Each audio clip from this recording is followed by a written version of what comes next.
Cristo, nosso verdadeiro Deus, ressuscitado entre os mortos pelas orações de toda a santa, toda a pura Virgem Maria, Mãe de Deus, dos santos gloriosos e ilustres apóstolos e dos santos vitoriosos e os mártires, do nosso Pai entre os santos, São João Crisóstomo, arcebispo de Constantinopla, de todos os santos que brilharam na terra portuguesa, padroeiros desta Igreja, do santo arcanjo Gabriel e dos santos padres, dos 6 primeiros concílios ecuménicos, cujo amor hoje celebramos, e dos veneráveis e familiares de Cristo, Joaquim e Ana, e todos os santos, tenha piedade de nós e nos salve, pois Ele é bom e amigo do homem.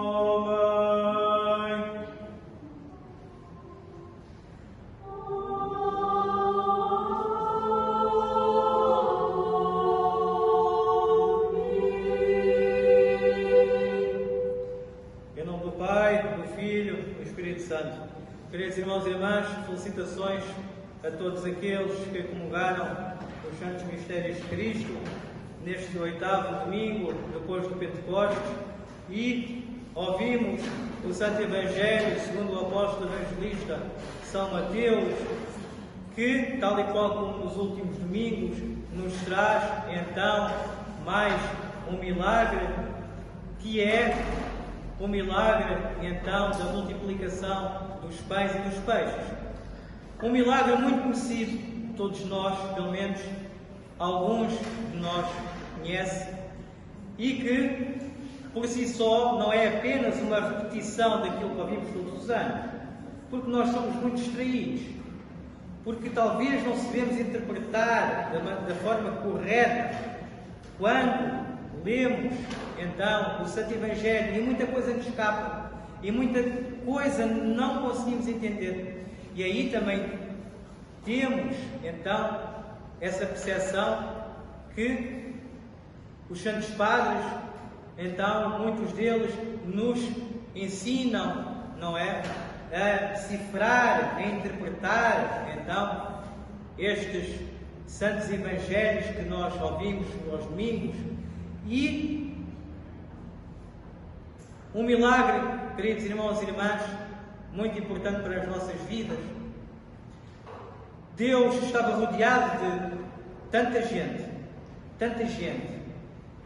e muitos deles queriam ouvir as palavras daquele grande profeta, não é? Que estava ali, e muitos deles também só estavam ali por curiosidade, né? Eles eram curiosos, tinham muita curiosidade e queriam ouvir, não era? Queriam ouvir. Uns eram curiosos e mantinham-se ali, outros realmente tinham fé que iam ser curados, e Cristo, pela sua misericórdia e amor pelo homem, como não pode ver a sua criatura feita à sua imagem e semelhança sofrer, Deus curou. Mas Deus, enquanto exerceu o seu ministério da terra durante 3 anos e qualquer coisa, Ele não curou a toda a gente, porque não podia ser. Cristo não curou a toda a gente, curou só para mostrar que era ali Deus que estava ali. Era Deus que estava ali. E isso era uma coisa impensável. É uma coisa impensável. Deus omnipresente, onisciente, Criador de todas as coisas visíveis e invisíveis. Como é que nós podemos, ou como é que eles na altura puderam olhar para Deus sem ficarem cegos com a sua glória divina, sem serem ali aniquilados em cinzas por estarem à frente da glória de Deus? Deus é grande, Deus é maior que tudo. Então, como é que Deus se ia comunicar connosco? Como é que Deus se ia comunicar connosco? É tal e qual quando temos um aquário com peixinhos, não é? Então, o peixinho, quando nós vamos dar o comer ao peixinho, o peixinho assusta-se e foge e vai embora. Porquê? Porque nós somos muito grandes para o peixinho. E assim, é a mesma coisa com Deus. Deus é demasiado grande para ser descrito. Deus é demasiado desconhecido, inimaginável. A nossa imaginação não chega lá, nem perto, nem perto. Então, o que é que aconteceu? Se nós, em relação ao aquário, se nós tornássemos um peixinho, a gente ia para o pé dos outros peixinhos do aquário e podíamos, não é? Olhar, falar e ver, por aí fora. Então, Deus para conseguir isso, Deus para conseguir poder estar connosco, sem nós sermos aniquilados, sem nós ficarmos cegos, não é? Com a sua glória, e Ele tomou a nossa natureza, Ele experimentou a nossa natureza que Ele próprio criou, despojando-se da sua glória, despojando-se da sua divindade e tornando-se escravo, tornando-se servidor da sua própria criatura. Agora podemos ver, Deus tornou-se servidor da sua criatura. Como é que nós, não é? Como é que nós não podemos e não queremos ser servos ou dizer que não vamos ajudar o próximo, ou que não podemos, ou que não queremos, ou por isto, como é que nós podemos dizer uma coisa dessas? Se o próprio Deus nos serviu, nos curou, nos ensinou, e era o que Ele estava a fazer ali naquele descampado no meio do deserto, não é? Estavam ali multidões e multidões hoje no Santo Evangelho a ouvir o que Cristo falava, e de repente o dia passa e os apóstolos disseram: bem, Senhor, isto já é tarde, convém a gente irmos buscar alguma comida, não é? Aqui para a multidão. Mas Cristo depois, como ouvimos, disse: não é preciso ninguém sair daqui. Não é preciso ninguém sair daqui. Dão vocês mesmos de comer. E os apóstolos disseram: mas a gente só tem 5 pães e 2 peixes. E aqui, queridos irmãos e irmãs, os apóstolos, os discípulos, esqueceram-se talvez não, mas por lapso, momentaneamente, descuidaram-se e aperceberam-se que quem estava ali era o Criador e provedor de todas as coisas. Ali estava o Criador e provedor de tudo, que alimenta os pássaros do céu, que dá flores bonitas no campo, mais belas que qualquer vestido e beleza que haja no mundo. E então, Cristo agarrou nesses peixes e nesses pães e, orando ao Pai Celestial, como homem, não que ele tinha deixado de ser Deus, porque ia pedir ao Pai.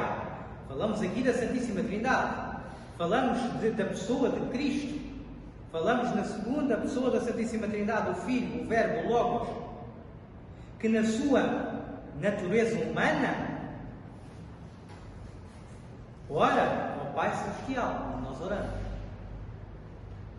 sem deixar de ser Deus, mas ele ora ao Pai. E todas as coisas o Pai fornece. Todas as coisas o Pai fornece. E dali surgiram milhares e milhares de cestas de peixes e de pães. O milagre acontece. Foram alimentadas mais de 5.000 pessoas fora, mulheres e crianças. Então, para Cristo fazer milagre, queridos irmãos e irmãs, é preciso um trabalho da nossa parte. Se queremos ser participantes de milagre, nós também temos que participar. Para aquele milagre ser realizado por Cristo, os apóstolos tiveram que dar o pouco que tinham. O pouco que tinham. Eles sabiam que tinham pouco, só tinham para eles, se calhar. Só para eles, ali bem dividido, dava só para eles. Mas eles sacrificaram os seus pequeninos peixes e os seus 2 pãezitos para dar à multidão. E é aí que Deus faz o milagre. Através da compaixão, da misericórdia que eles tiveram e do amor Aquelas pessoas todas que ali estavam, o milagre acontece. Então, queridos irmãos e irmãs, o milagre é sempre uma condição daquilo que nós podemos participar. E milagres, queridos irmãos e irmãs, Cristo os faz, e também existem milagres na nossa vida que a gente não vê, que a gente não se apercebe, porque estamos muito distraídos. Nós não nos apercebemos que acordar todos os dias é um milagre, que o existirmos já é um milagre que Deus fez, porque nós viemos do nada ao ser. O mundo veio do nada ao ser. Deus criou as árvores de fruto para nos alimentarmos, os animais, os peixinhos e tudo o que há. Tudo isso não é por acaso. Muita gente pensa que isso é por acaso, mas não é. Está tudo muito bem definido. Está tudo. Deus nos dá tudo. Deus nos dá tudo. E muitas vezes colocamos outras coisas à frente de Deus. Então, o que é que o Evangelho nos ensina hoje, como muitos outros? Em que busquemos primeiro a Cristo, busquemos primeiro estar com Ele, busquemos primeiro o reino de Deus. E o resto nos será acrescentado. Amém. Queridos irmãos e irmãs, uma semana abençoada a todos, com alegria, com paz, com amor, com caridade. E vamos agora ouvir as orações de agradecimento à comunhão. Amém. Deus,